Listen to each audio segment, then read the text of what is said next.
You know, every once in a while, a story pops up online that's different. It's more than just a story. It's like a shared ghost, a fragment of a memory that thousands of people swear they have, but there's just no proof it ever happened.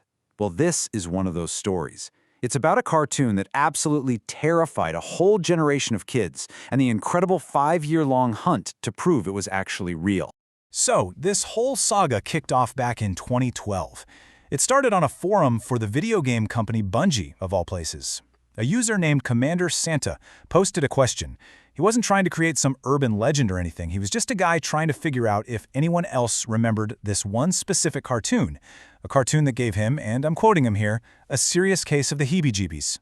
And the details he gave, man, they were so specific and just deeply unsettling. Picture this: a kid's dark bedroom, a clock on the wall that just stops, dead on midnight. And then, this weird, creepy man climbs right out of it to snatch the sleeping kid. I mean, wow, his post just blew up. We're talking over 800 replies in the first day. So yeah, he was definitely not alone in this. And just like that, the search for the Clockman was on. To give people an idea of what he was talking about, Commander Santa even drew a sketch from his 28-year-old memory. But, you know, with only this really crude drawing and a story that sounds an awful lot like an internet horror story, a creepypasta, a lot of people were pretty skeptical. They immediately compared it to Candle Cove, another famous legend about a fake kids show, and just wrote him off as a troll, making things. But here's the thing. Commander Santa was a pretty respected guy in that community, and his story just felt real. So it spread like wildfire. It jumped to forums like 4chan, Reddit, and Yahoo Answers, and it kicked off one of the biggest, most intense internet scavenger hunts you've ever seen. And let me tell you, this was not a quick find. This was a full-on digital archaeological dig that took 5 long years. It all started with that one post, right? Then it got serious when the dedicated detectives over at the Lost Media Wiki made it a top priority. And finally, after all that time, it all came down to one user, Nitrate Nerd, who stumbled upon the key piece of evidence on YouTube. But as more and more people joined the search, something kind of weird started to happen. The story began to splinter.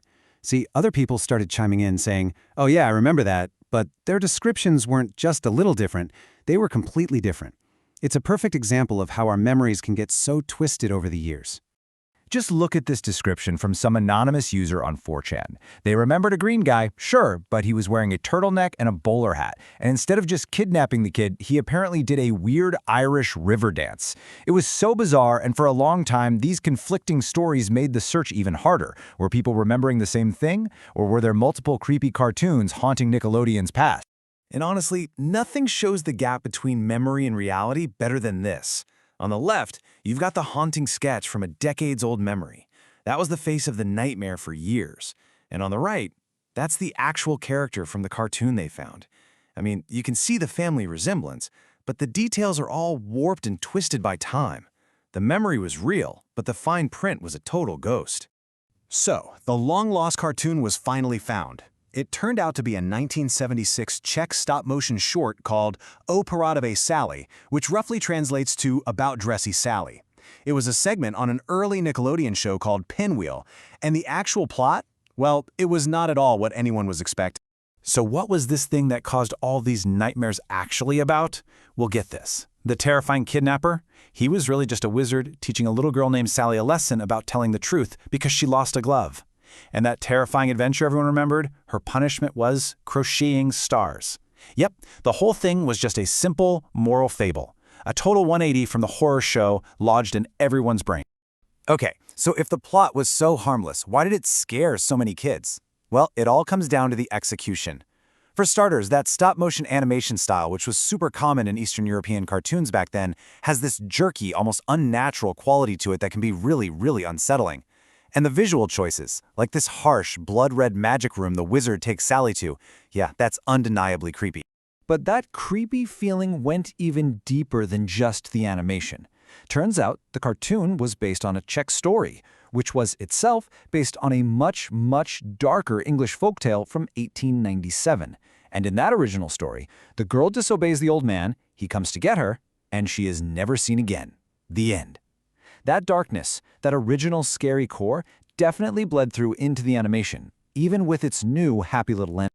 So, The day the cartoon was found, December 10th, 2017, was a huge deal in the lost media community.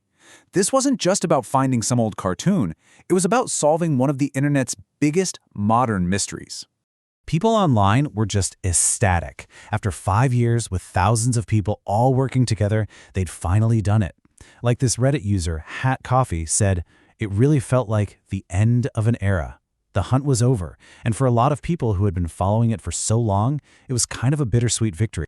The Clockman case basically became a legend. It's now this shining example in the lost media world of how the internet, when it works together, can dig up something that was, for all intents and purposes, completely gone. It was proof that these digital ghosts could be found and brought back to life.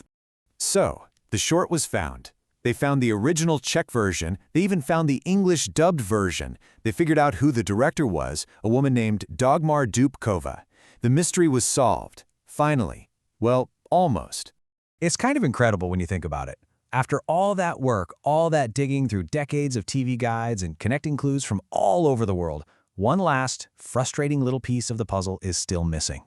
We know it aired. We're positive about that. But no one, to this day, has ever been able to find the exact episode of Pinwheel or the exact date it was first broadcast to a whole generation of unsuspecting kids. The ghost finally has a name, but its birthday is still a secret. Ultimately, the story of the Clockman shows us that our memories, as strange and unreliable as they can be, are powerful things that can connect us, and sometimes they can launch a search that becomes just as legendary as the mystery itself. Because in the end, it proves that even when you feel like you're being haunted by something alone, there's a pretty good chance someone else out there saw the exact same ghost.